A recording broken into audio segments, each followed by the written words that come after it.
Hello tout le monde, ici le prof Marvel. Dans ma dernière vidéo, nous avons parlé des easter eggs de Ant-Man, et aujourd'hui nous parlerons du personnage de Gorr, le boucher des dieux dans les comics Marvel. Nouvel épisode pour ce format que vous aimez pas mal, et alors que Thor Love and Thunder va bientôt arriver en salle, j'aimerais vous faire découvrir en détail le personnage de Gorr, méchant principal du film et un super vilain assez badass dans les comics. Comme d'habitude, cette vidéo sera scindée en deux parties, une première dédiée à son histoire et une seconde à ses pouvoirs. L'histoire de Gorr, le boucher des dieux. Gorr est un extraterrestre issu d'une planète sans nom sur laquelle dominait la famine et une croyance envers des dieux de toutes sortes. Alors qu'il n'était qu'un enfant, il vit son père mourir, suivi de sa mère qui tentait de le protéger de bêtes féroces, l'obligeant par la suite à se débrouiller seul dans cet environnement hostile. En grandissant, Gorr retrouva le bonheur et se maria avant de fonder une famille, mais la mort frappa de nouveau à sa porte lorsqu'un éboulement massacra sa femme Hara, encore enceinte à ce moment, tandis que ses enfants trouvèrent la mort à cause de l'atmosphère hostile de la planète. Parmi ces derniers, l'un d'eux, nommé Hagar, survécut miraculeusement, mais périt tout de même quelques jours plus tard sous le coup de la chaleur et de la famine, alors que son père l'emmenait en voyage vers une forêt où la famine et la chaleur ne devaient justement plus les frapper. Gorr, qui n'avait cherché qu'à soulager les souffrances de son enfant, fut alors anéanti par cette perte, et perdit toute foi envers les dieux pour lesquels il avait passé sa vie à prier. Cette perte de foi fut telle qu'il alla jusqu'à pratiquer une coutume interdite au sein de son peuple, enterrer son enfant, ce qui lui valut de se faire exiler par ses semblables. À présent seul dans le désert et envahi par la tristesse, il réalisa une dernière prière dans l'espoir de trouver la mort, jusqu'à tomber sur Knull, dieu des symbiotes, ainsi qu'un dieu habité de la force Enigma, qui se livrait une lutte sans merci. Toute la vie de Gorr fut alors remise en question puisque cette fois il avait la preuve que oui, les dieux étaient bel et bien réels. Mais sa fureur n'en fut que plus grande lorsque, après un combat mortel, le dieu qui s'opposait à Knull lui demanda de l'aide. En effet, Gorr avait passé sa vie à prier sans que jamais les dieux ne lui viennent en aide. Alors aujourd'hui, il se jura de se venger de cette injustice en massacrant tous les dieux qu'il croiserait sur sa route. C'est à cet instant que All Black, l'épée de Knull, se dématérialisa en une masse amorphe de ténèbres pour se lier à Gorr et permit à ce dernier d'achever le dieu doré qui avait demandé de l'aide. Maintenant détenteur d'un nouveau pouvoir et d'une nouvelle raison de vivre, Gorr se mit à parcourir le cosmos pendant les milliers d'années suivantes et lança une croisade sanguinolente dans laquelle il massacra un bon nombre de divinités parmi les panthéons existants. Au 9e siècle, après avoir laissé derrière lui le cadavre du dieu noir Chernobog sur les côtes de l'Islande, Gorr finit par attirer l'attention d'un dieu que nous connaissons tous, Thor, le dieu du tonnerre. Après que ce dernier soit tombé sur des cadavres de dieux slaves, il fut attaqué par Gorr en personne qui faillit presque le tuer. Le boucher s'échappa alors dans une grotte où il recombattit le dieu du tonnerre avant de le vaincre et de le torturer pendant plus de 2 semaines afin que ce dernier lui révèle où se trouvait Asgard. Thor fut cependant retrouvé par des adorateurs vikings qui attirèrent l'attention de Gorr et qui permirent au dieu du tonnerre de trancher l'un des bras du boucher.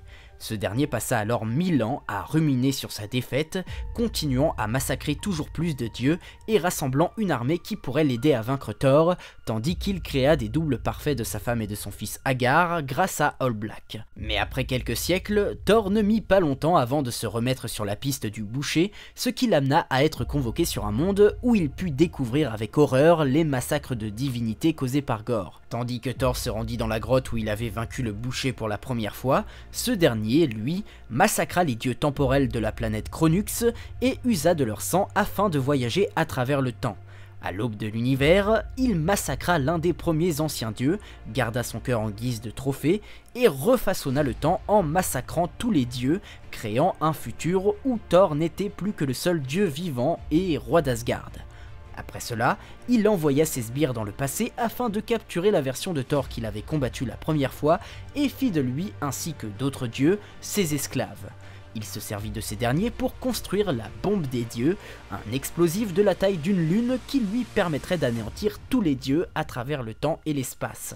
Cependant, notre Thor du présent, accompagné du Thor du futur, retrouvèrent le boucher des dieux, délivrèrent le Thor du passé et formèrent un trio pour tenter de vaincre Gorr. Malheureusement, ce dernier était devenu bien plus puissant qu'il ne l'avait jamais été et il n'eut donc aucune peine à vaincre le trio du tonnerre qui avait pourtant failli vaincre leur ennemi.